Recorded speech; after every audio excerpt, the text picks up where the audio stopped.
You want to know what it's like to be a shadow on the highway? To be the reason people warn their kids not to hitchhike, not to trust a stranger's smile? I'll tell you, but don't expect regret. Don't expect a sob story or a last-minute change of heart. I am what I am, and I've made peace with it. The road is my world. It's where I belong. Out here, the rules are different. Out here, you can disappear and no one will ever know. I learned that a long time ago, somewhere between the endless stretches of blacktop and the flicker of neon at forgotten truck stops. I'm not lonely. I'm not lost. I'm exactly where I want to be. I see them before they see me. Hitchhikers standing in the rain, in the heat, in the dead of night. They're always desperate, always hopeful. They think the world owes them a ride, a break, a little kindness. I give them what they want. I slow down, roll down the window, and offer a ride. They always say yes. They always climb in. Tonight it's a girl, maybe 19, maybe younger. Backpack, ripped jeans, hair pulled back in a messy ponytail. She looks tired, but she tries to smile as she opens the door. "Thanks," she says, voice small. "Didn't think anyone would stop." I nod, motion for her to get in. She hesitates for a second. Just a second, but then she climbs up, slamming the door behind her. I watch her in the mirror as she settles in, clutching her bag like a lifeline. I ask where she's headed. She names a town 100 miles away. I tell her I can take her most of the way. She looks relieved. We drive in silence for a while. I let her get comfortable. Let her think she's safe. That's the trick. Never rush. Let them relax. Let them talk. She tells me about her boyfriend, about her plans, about how she's going to start over. I nod, ask questions, make her feel heard. People want to believe in second chances. They want to believe in good luck. I tell her a story about my own life. It's all lies, of course. I've told it so many times I almost believe it myself. She laughs at the right parts, shakes her head at the sad ones. She thinks I'm just another lonely guy on the road, looking for company. She has no idea. The miles slip by, the night gets darker, the road emptier. I watch her out of the corner of my eye, see the way she glances at the door, at the window, at the empty highway. She's starting to realize how alone we are out here, how far away help really is. I ask if she wants something to drink. She hesitates, then shakes her head. Smart. Smarter than most.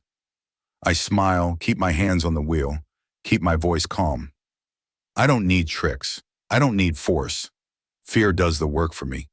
She asks if I can drop her off at the next gas station, says she needs to use the bathroom. I nod, but I don't change course. The next gas station is miles away, and I know every inch of this road. I know where the cameras are, where the lights are, where the shadows are deepest. She starts to fidget, her voice getting tight. "Can you please stop? I really need to get out." I keep driving, eyes fixed on the road. "We're almost there," I say, voice flat. "Just a little further."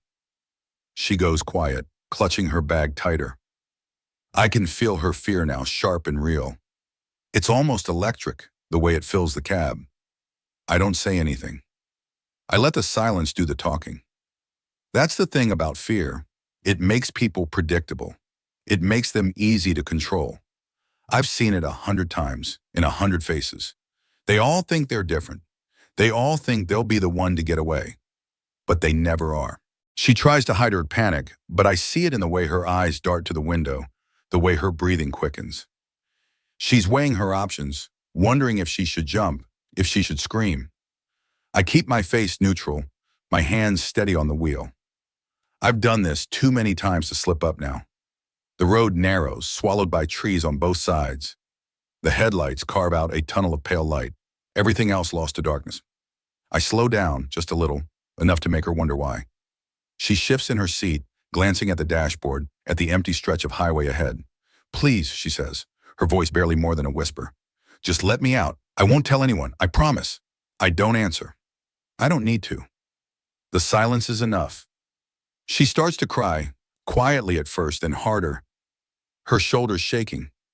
I keep driving, the engine humming beneath us, the world outside shrinking to nothing but shadows and fear.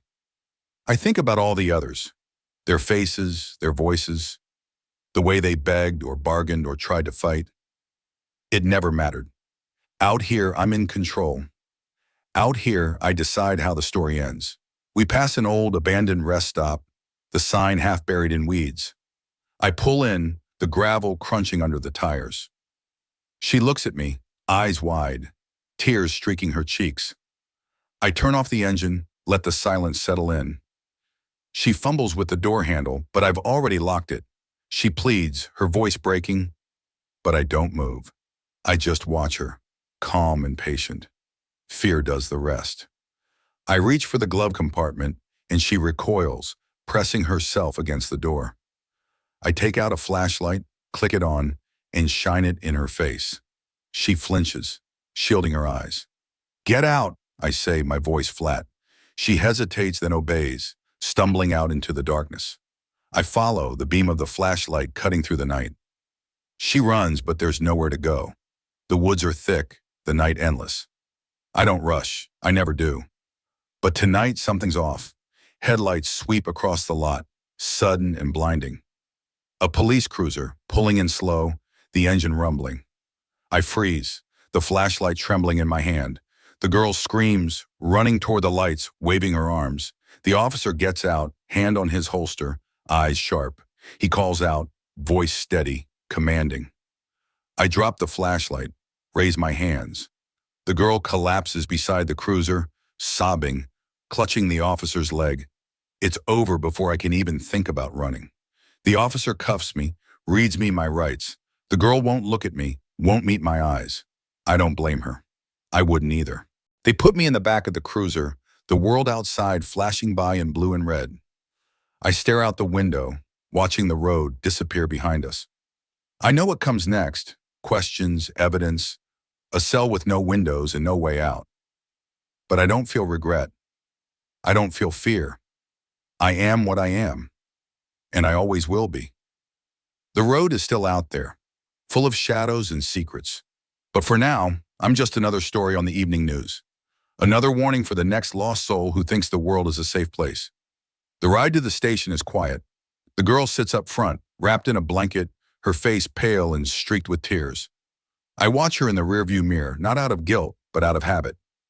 I've watched so many faces, seen so many reactions: fear, relief, disbelief. It's all the same to me. I don't care what happens to her now. She's just another one who got away. At the station, they pull me out, walk me down bright hallways, past doors that slam shut behind me. They take my fingerprints, my photo, ask me questions I don't bother answering.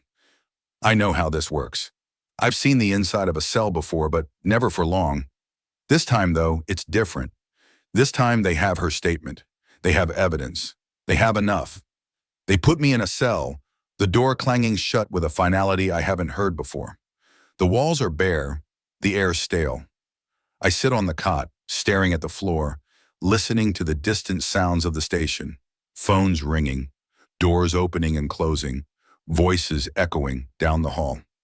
I don't feel sorry. I don't feel anything at all. I think about the road, about the faces that trusted me, about the ones who never made it home. I think about how easy it was, how natural it felt. I know deep down that if I ever got out, I'd do it all again. That's just who I am.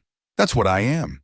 They call me a monster, a predator, a nightmare on wheels. Maybe they're right, but monsters don't have nightmares. Monsters don't regret. I close my eyes and listen to the silence, knowing that the world is a little safer tonight.